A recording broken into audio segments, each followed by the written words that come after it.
Hazelnut praline can be bought ready-made or prepared at home.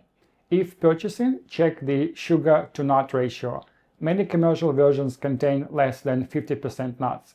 The classic praline is made with 50% nuts and 50% sugar. I prefer a 65% nuts and 35% sugar ratio for the hazelnut because I often blend praline with the chocolate for the mousse cake and want to avoid excessive sweetness.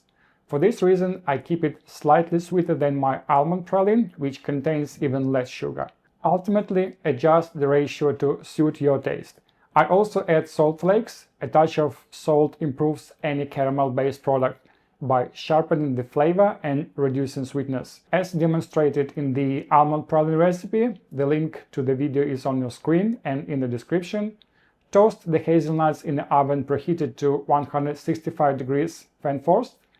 It's around 330 degrees Fahrenheit until the skin loosens and peel off easily, just like this one.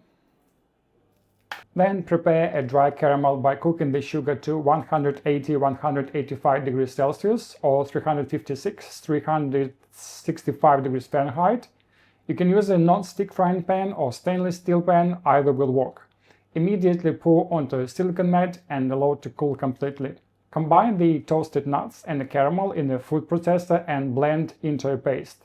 Use a heavy-duty machine for this step. I learned this hard way. I tested it myself, overheated a cheap food processor and the plastic part snapped. Learn from my mistakes so you don't have to repeat it.